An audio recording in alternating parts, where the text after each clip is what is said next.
ಇಂದು ನಮ್ಮ ಭಾಜಪಾ ಮೈಸೂರು ಕಾರ್ಯಾಲಯದಲ್ಲಿ ಅಧಿಕೃತವಾಗಿ ನಮ್ಮ ಸದಸ್ಯತೆ ಅಭಿಯಾನವನ್ನು ಉದ್ಘಾಟನೆಯನ್ನು ಮಾಡಿದ್ದೀವಿ. ಭಾಜಪಾ ನಮ್ಮ ದೇಶದ ಸರ್ವತೋಮುಖವಾದ ಅಭಿವೃದ್ಧಿಗಾಗಿ, ಶ್ರೇಷ್ಠ ಭಾರತಕ್ಕಾಗಿ, ಸುಭದ್ರ ಭಾರತಕ್ಕಾಗಿ, ವಿಕಸಿತ ಭಾರತಕ್ಕಾಗಿ ಕೆಲಸ ಮಾಡ್ತಾ ಇರುವಂಥದ್ದು ಏಕೈಕ ಪಕ್ಷ.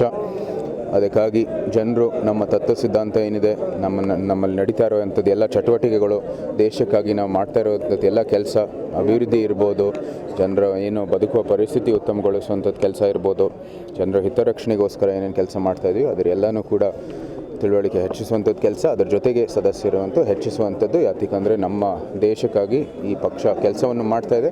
ಪ್ರತಿಯೊಬ್ಬರ ಪಾತ್ರ ಭಾಳ ಮುಖ್ಯವಾದ. ನಮಗೆ ಸದಸ್ಯರು ಹೆಚ್ಚಾಗಿದ್ದರೆ ನಮ್ಮ ದೃಷ್ಟಿನೂ ಕೂಡ ಯಶಸ್ವಿ ಆಗುತ್ತೆ ಅಂತ ನಮ್ಮ ಒಂದು ಉದ್ದೇಶ. ಅದ್ರ ಜೊತೆಗೆ ಇವತ್ತು ನಮ್ಮ ಸಮಸ್ತ ಸದಸ್ಯರಿಗೂ ಕೂಡ, ಭಾಜಪಾಯಿನ ಸದಸ್ಯರಿಗೂ ಕೂಡ ಶುಭಾಶಯಗಳನ್ನು ಹೇಳ್ತೀವಿ. ನಿಮ್ಮ ವಿರೋಧದ ನಡುವೆಯೂ ಚಾಮುಂಡಿ ಬೆಟ್ಟದ ಪ್ರಾಧಿಕಾರದ ಸಭೆಯನ್ನು CM ಅಧ್ಯಕ್ಷತೆ ನಡೆಸಿದ್ದಾರೆ. ಮುಂದೆ ನಿಮ್ಮ ನಾನು ಆಗಲೇ ಹೇಳಿದ್ದೀನಿ, ಅದು ಕಂಟೆಂಪ್ಟ್ ಆಗುತ್ತೆ. ಇದು ಸ್ಟೇ ಆಗಿದೆ, ಎಕ್ಸ್ಟೆಂಡ್ ಆಗಿದೆ 5ನೇ ತಾರೀಕುವರೆಗೂ. ಈ ಸ್ಟೇ ಇರೋ ಸಂದರ್ಭದಲ್ಲಿ ಅಂಥ ಸಭೆಯನ್ನು ನಡೆಸೋದು ಕಾನೂನು ಬಾಹಿರ ಆಗುತ್ತೆ. ಅದಕ್ಕಾಗಿ ನಾವು ಏನು ಮುಂದುವರಿಬೋದು ನಾವು ಮುಂದುವರಿತೀವಿ. ಸ್ಟೇ ಇರೋ ಸಂದರ್ಭದಲ್ಲಿ ಏನೇ ಸಭೆಯಲ್ಲಿ ಏನೇ ನಿರ್ಣಯಗಳು ತೊಗೊಂಡಿದ್ದಾರೆ ಅದೆಲ್ಲ ಕಾನೂನು ಬಾಹಿರ ಆಗುತ್ತೆ. ಅದಕ್ಕಾಗಿ ಇದು ನಾನೆಸ್ಟ್ ಅಂತ ಒಂದು ಇದಾಗುತ್ತೆ ಕೋರ್ಟಲ್ಲಿ. ಎಲ್ಲಿ ವೆಕೇಟ್ ಆಗಿದೆ? ವೆಕೇಟ್ ಎಲ್ಲಾಗಿದೆ ಅದು ಹೇಳ್ತಾ ಇರ್ಬೋದು. ಅದು ನೀವು ಅವ್ರನ್ನೇ ಪ್ರಶ್ನೆ ಮಾಡಬೇಕಾಗಿದೆ, ಯಾವ ಆಧಾರ ಮೇಲೆ ಹೇಳ್ತಾ ಇದ್ದಾರೆ.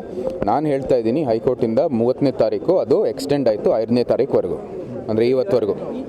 ರಾಜ್ಯ ಸರ್ಕಾರ ಮತ್ತು ಈ ಪ್ರಾಧಿಕಾರದ ನಡುವೆ ಒಂದಷ್ಟು ಸಂಘರ್ಷ ಈ ಬಾರಿ ದಸರಾ ಮೇಲೆ ಎಫೆಕ್ಟ್ ಬೀಳುತ್ತಾ ಸರ್?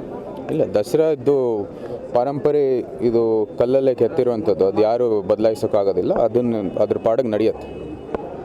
ದಸರಾ ಸಿದ್ಧತೆಗಳ ಬಗ್ಗೆ ಈಗ ತಮ್ಮನ್ನು ಆಹ್ವಾನಿಸಿಲ್ಲ, ತಾವೇ ಈಗ ಪ್ರತ್ಯೇಕ ಸಭೆಗಳು ಮಾಡ್ತಾ ಇದ್ದಾರೆ, ತಾವು ಯಾವುದ್ರಲ್ಲೂ ಭಾಗವಹಿಸ್ತಾ ಇಲ್ಲ. ನಿನ್ನೆ ಕೂಡ ಸಭೆ ಮಾಡಿದ್ರು.